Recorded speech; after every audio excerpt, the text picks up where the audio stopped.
folks, happy to have you back on the channel. In case you're new here or need a recap of what we're about, check out our pilot episode. Today we want to talk about heart attacks, or more specifically what cardiovascular diseases mean for epidemiology and public health.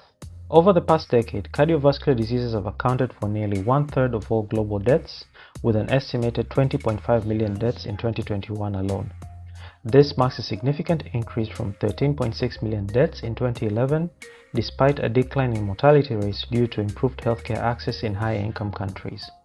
The most prevalent forms of cardiovascular diseases include ischemic heart disease, stroke, and hypertensive heart disease, with ischemic heart disease contributing the highest global disability-adjusted life years.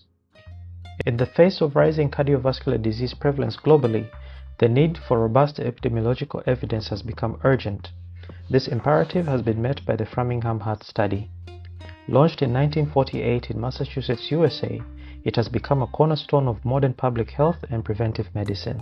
Framingham was the first major longitudinal cohort study to systematically investigate the causes of heart disease, enrolling over 5,000 participants and following them across generations. The study reframed the narrative that cardiovascular diseases were an inevitable consequence of aging, showing that modifiable behaviors and metabolic conditions were central to disease development. This shifted the focus of public health from treatment to prevention, catalyzing campaigns around smoking cessation, blood pressure control, and dietary reform.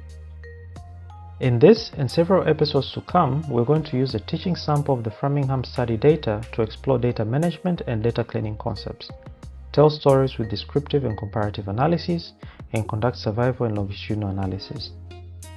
We will connect the results to epidemiological concepts and real-world findings about cardiovascular diseases, their risk factors, prevention strategies, clinical guidelines, and public health policies. A disclaimer before we proceed. The Framingham Heart Study is conducted and supported by the National Heart, Lung and Blood Institute in collaboration with Boston University. This episode and its contents were not prepared in collaboration with investigators of the Framingham Heart Study and does not necessarily reflect the opinions or views of the Framingham Heart Study, Boston University, or the National Heart, Lung and Blood Institute. In the following segment, we will prepare and clean the dataset.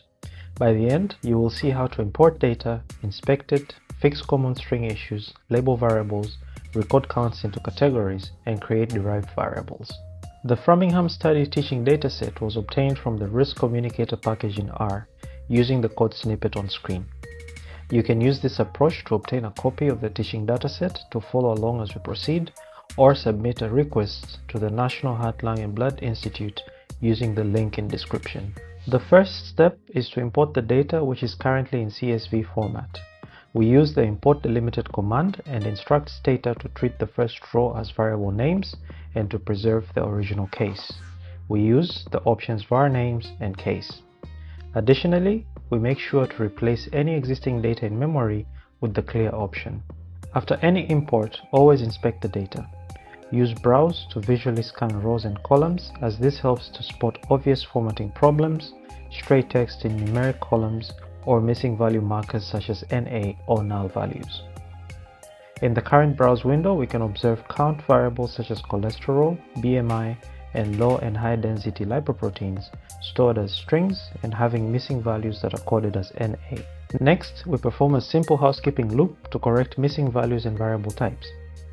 We first identify string variables with the ds command, then for each string variable, replace literal NA values with an empty string and attempt to convert pure numeric strings to numeric variables. A key takeaway here is that the regular expressions suite of command is a very powerful and very cool tool when dealing with text data manipulations. In this case, the replace regular expression removes the NA token safely from Unicode strings, while the match regular expression checks for any letters.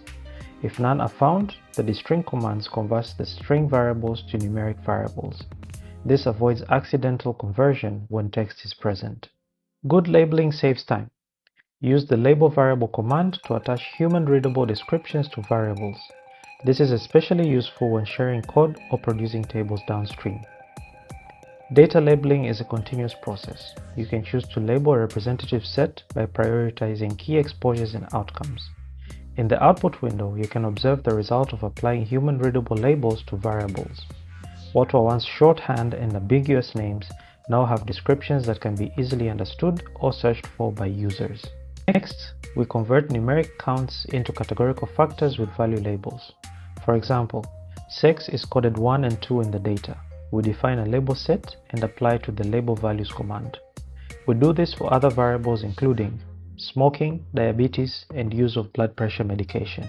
A loop can be used when multiple variables share the same label. At the current stage, we define a binary label called occurrence and apply it to several status indicators such as death, angina, and myocardial infarctions using a for each loop. Once we have defined and applied these labels, we can view the outputs through the browse window. You can observe how the numeric identifiers for the factor variables are assigned human-readable values. A key takeaway at this point is that statistical or quantitative methods analyze numerical data and value labels make machine outputs human-readable. Finally, we create derived variables. These are new fields created from existing data to make analysis easier, more meaningful, or more predictive. They are a core part of data preparation and turn raw measurements into actionable signals.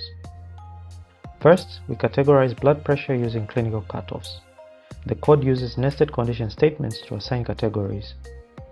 The condition function returns one value when a logical expression is true and another value when the expression is false. In this case, blood pressure is categorized into normal, pre-hypertension, stage 1 hypertension, and stage 2 hypertension. The nested condition statement evaluates a logical expression for each of these stages and returns a corresponding value from 1 to 4 and a blank when the value does not match any of the provided expressions. As before, we attach a label to the new categorical variable to make it human-readable. Next, we create a categorical age variable. The script computes an interval to create roughly 5-year age bands, then loops to assign categories and build a label definition dynamically. We begin by obtaining the minimum and maximum values of age using the summarize command and store these values in scalars. Next, we compute the 5-year age interval as the difference between the maximum and minimum age divided by 5 and store this value in a scalar named interval. We use a while loop that runs from the minimum age and terminates when the value is less than or equal to the maximum age. The value label is increased by 1 unit after each loop iteration, and this is reflected in the new variable using the replace command. The value label definition is updated with each loop iteration and its output looks like this. When the loop terminates, we apply the value label using the updated local macro and provide a variable label for the new age variable. While the n years age band is a common categorization approach for demographic studies, there are specialized age categories depending on the population being studied. Always use domain knowledge to guide categorization. Then, we work on body mass index, cholesterol, and low-density lipoprotein categorizations using the recode command to create new categorical variables. High-density lipoprotein, or HDL, is categorized differently by sex using nested condition statements.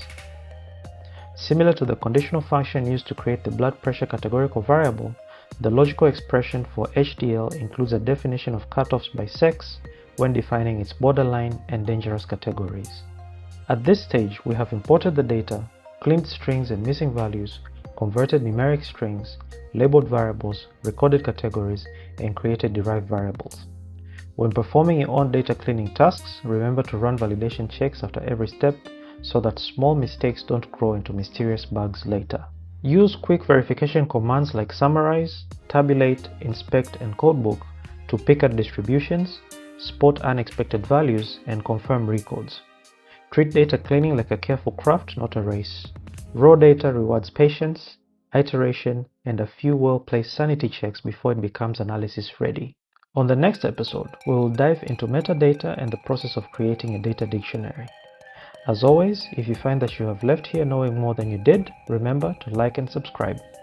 I'm your host Andrew, and this is Monkey with a Keyboard.